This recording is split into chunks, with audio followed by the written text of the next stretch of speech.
What is up, guys? Welcome back to the Keep It Hoop YouTube channel. Today, I wanted to break down what Donovan Mitchell's been doing really well. You know, they beat the Clippers last night, took a 2-0 lead in the series. Now, the Clippers went down 0-2 last series, and I don't know if it's just Ty Lue or this team being a bit more mentally mature.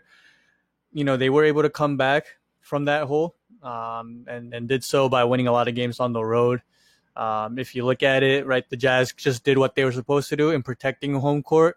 So I don't think that this is going to be a sweep or anything like that, but they just have not been able to stop Donovan Mitchell. So right off the bat, to start the game, the Clippers ended up going big because when they went small in game one, hurt them a little bit. So they insert Zubac into the starting lineup, and the Jazz and specifically Donovan Mitchell attack it immediately. And I think this was something that Quinn Snyder had kind of sniffed out. It was really good game planning and also a really good job by Donovan Mitchell to not settle, to realize what the Clippers are trying to do and then to attack it. You know, not take too long, not spend too much time trying to ease himself into the game, is just aggressive immediately. And I love the confidence and that just awareness, really, right? So had the Rudy Gobert pick and roll. This is something that the Jazz really play around. Now, the pick and roll, pick and pop, whatever, the screenplay is obviously very basic, but a very common play in the NBA in all levels of basketball, really. But the Jazz run it as much as anyone else, right? They love involving Rudy Gobert in the pick and roll game, because then you have to account for his ability to go ahead and catch lobs, which then allows whoever is the ball handler to really have a lot of space. And then if they are to come down and help, you have a lot of shooters on the Jazz, which we saw last night, and their ability to knock down three-point shots. But the thing that the Jazz or the Clippers end up doing, though, is it is a drop coverage. So instead of Zubac coming out here and hedging hard, they're pretty much leaving whoever is guarding Donovan Mitchell to get over the screen, because they're still having to account for the aforementioned Rudy Gobert. Because I guess it defeats the purpose if you're going big, but then you're putting, you're having Zubac hedge, because then Kawhi has to come over here and stop Gobert when Gobert is rolling, which means then you just have to keep rotating, and then that's when the Jazz and the three-point shooting can take over, which, again, it still happened later on in the game. But Donovan Mitchell realizes and recognizes immediately that this is a drop coverage, right? And drop coverage, Zubac falls back, and Donovan Mitchell reads that.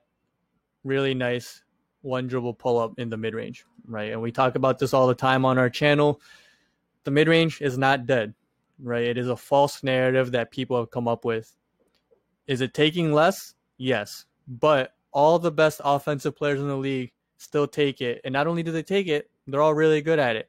Donovan Mitchell, Damian Lillard, Steph Curry, Kevin Durant, Kyrie Irving, James Harden, LeBron, AD, Kawhi.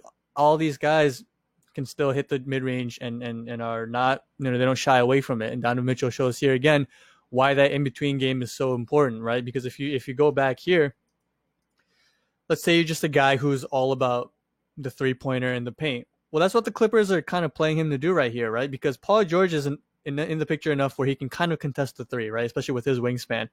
And Zubac is playing him in the paint.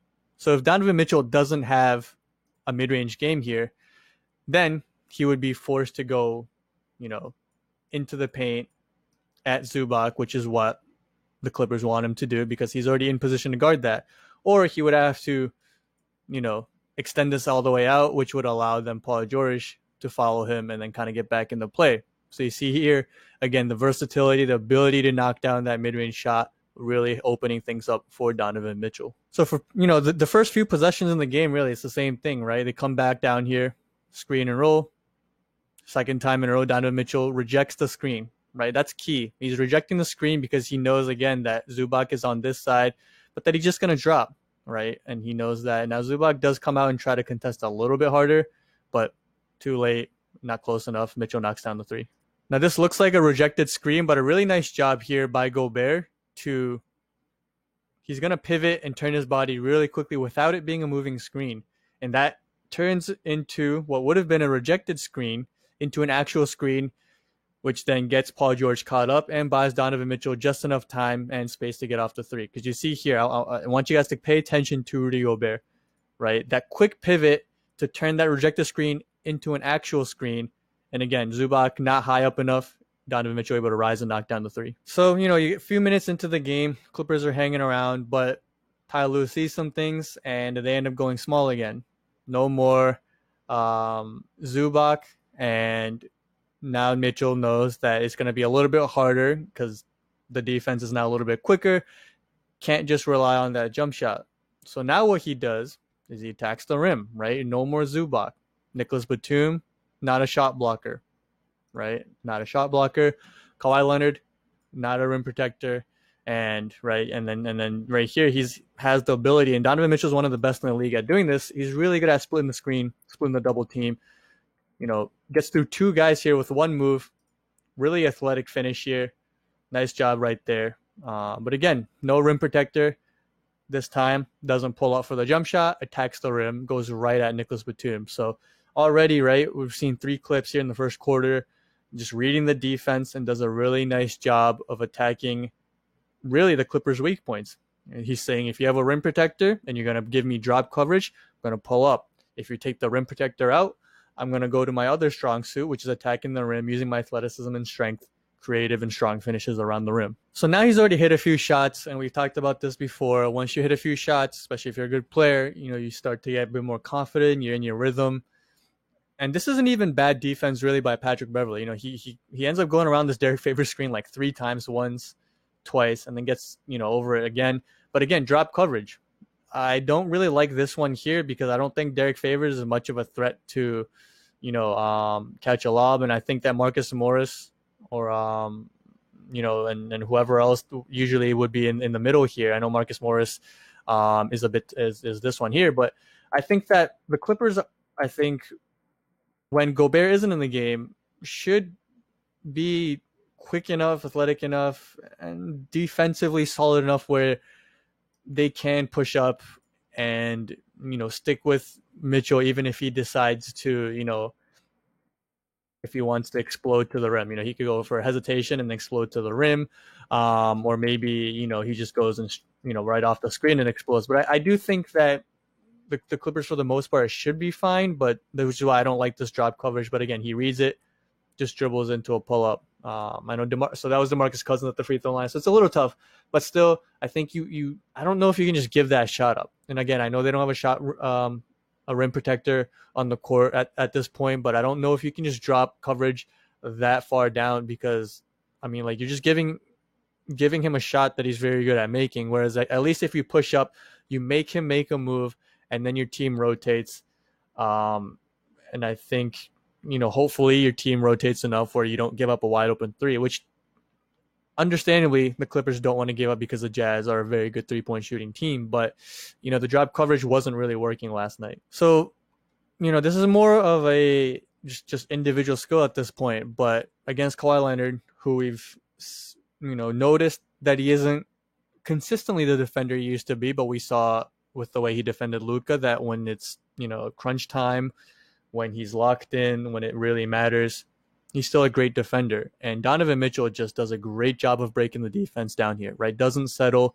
The big thing I want you guys to keep an eye on is the fact that, he just keeps his dribble, doesn't settle, doesn't pick it up, uses the screen, right? He does want this shot, right? 100%. He's thinking about taking this shot because, again, he sees that Zubac is in drop coverage. But if he doesn't get the foul call here, which it's possible with the way, these plays get called, but if he doesn't get it called, it's going to be a tough shot. And you don't want to take an off balance 3. Tough shot, might get hurt, right? So hesitation, keeps his dribble. And again, this is another shot where he could have taken either a floater off the backboard or a little mid-range shot. But he sees that Kawhi's body is already leaning this way, right? Because Kawhi's in recovery mode. If you're a good player, if you can beat your guy, the defense is going to be in recovery mode, which means, they're compensating for the ground and time they've lost by exerting, extra energy to go a certain way to catch up to you. So Donovan Mitchell realizes this, and then he just attacks, right? He just attacks. Again, he could have settled for the shot, but instead goes right at the rim using that hesitation. So a couple really nice hesitation moves, keeps his dribble, gets to the rim, and really makes it look easy against, again, a really good defender. So again, we talked about it, man. Like, he's just feeling at this point. Obviously had a really good game 1 from really deep. Reggie Jackson gets up a little late, but still not bad defense, but starting to not matter at this point.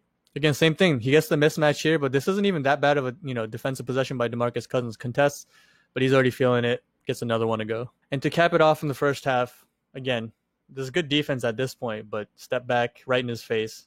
Huge shot to extend the lead to 13 going into halftime. So you see, just off of the clips in the first half, the full range of things Donovan Mitchell was able to do, right? Pull up for three, hits that mid-range shot, and then attacks the rim. And it's all just reading the defense. I think that there are times when, and even pro players, but players who are not as good have kind of a move they want to go to or something kind of already made up in their mind, right? They have their mind made up. And the good players can obviously just read the defense, and not just read the defense when in terms of who's guarding them, but beyond that, because a lot of these elite players, they're already confident, whether it's with a screen or their own move, that they can get past their own guy. So they're reading the help. Where's the help? Where's the help to the help, the rotations and everything. And Donovan Mitchell just did a really, really good job last night of just picking the defense apart, taking an exact, I know this is cliche, but exactly just taking what the defense gave him. You drop coverage, pull up, you bring in a smaller team, I'm going to attack the rim. And then once he gets in rhythm, gets those shots to go, then you can start hitting those highlight shots, the step backs, the buzzer beaters. So just wanted to point out, again, just, people are talking about Donovan Mitchell's performance, and as they should, he's been scoring pretty much at will in the first two games, but I wanted to break down why and how he's able to do it. And it's not like the Clippers aren't trying to adjust or aren't trying, right? They're doing different things, and Donovan Mitchell, along with the Jazz offense, because I will admit, again, having guys like Rudy Gobert who can rim run, guy like Derek Favors, a very good screener, and then guys like Bogdanovich, Joe Ingles, these shooters on the side, that definitely helps too. But his ability to just pick apart the defense has been impressive, and it's not because the Clippers aren't trying. It is also impressive that he just seems to play even better in the playoffs. Now, he's had a couple bad series in the past. He had a really good one in his first year, rookie year, against, ironically enough, Paul George and the Thunder.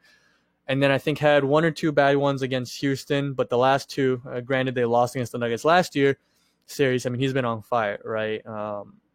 Is Donovan Mitchell a top 5 player? Still no, right? There's still a lot of things you can work on. Not a great defender. He can still work on his playmaking. I think his shot selection, something that people have pointed at before. But in the playoffs, man, he's clutch. He can score at all 3 levels. And it's been amazing, right? Again, I do think that the Clippers will play better at home. I don't think that this will be a sweep or anything, but I every time I feel like I count on the Clippers, they disappoint me. So it is going to be something to keep an eye on. But yeah, that'll be it for today. Hope you guys enjoyed the video. We'll be back maybe tomorrow, but if not, Monday with another video, either recapping some of the other games. It really depends, right? Because I think X's and O's wise, there hasn't been there's stuff to break down, but it's not like a crazy amount of things to break down in terms of some of the Hawks, Sixers, Nets, Bucks. These are fun series to watch, but I thought that this was more of more things to point out. But yeah, we'll see what happens. I don't know if I'll do more of a recap one or a specific one, but if you guys have any ideas, let us know. Also, follow us on our social media pages. Links will be in the description below. See you guys soon. Peace.